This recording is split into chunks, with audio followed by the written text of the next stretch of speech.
Social মিডিয়ায় আমি দেখতে পারি অবান্তর বানোয়াট ভুয়া প্রোপাগান্ডা ছড়াচ্ছেন, পারিবারিক প্রতিহিংসামূলক এ ধরনের মিথ্যা কথা বলেছেন দেশবাসী ও সাংবাদিক ভাইরা। আমি প্রবাসী ফখরুল ইসলাম, আমি লন্ডন শহরে থাকি। আমি বিগত 30/10/2024 ইংরেজি তারিখে সিলেট সিটি কর্পোরেশনের আওতাধীন আম্বরখানা মৌজার কলবাখানী চাষনিফির মাজার রোড সংলগ্ন 34B বাসার ঠিকানা 34B 60 শতক জমির উপর একটি বাসা খরিদ করে দখল করে বুক করে আসছি। আমি বর্তমানে প্রবাসে আছি। বাসাটি আমি খরিদ করি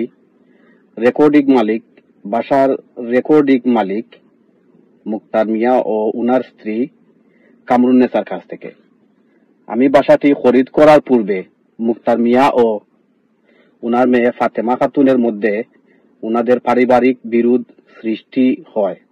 পরবর্তীতে স্থানীয় এলাকার মুরব্বিয়ান ও দালিলিক সালিশের মাধ্যমে আপোষ মীমাংসা করে দেন 30/9/2024 ইংরেজি তারিখে, যাহা স্থানীয় প্রশাসনও অবগত আছেন।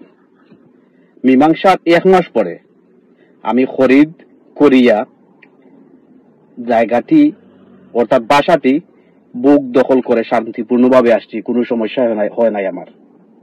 হঠাৎ করে কি কারণে সোশ্যাল মিডিয়ায় আমি দেখতে পারি ফাতেমা খাতুন অবান্তর বানোয়াট ভুয়া প্রোপাগান্ডা ছড়াচ্ছেন।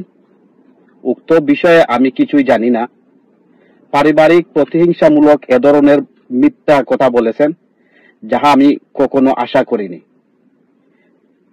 উনার এ ধরনের কথাবার্তা আমি বিব্রত ও অবাক হই।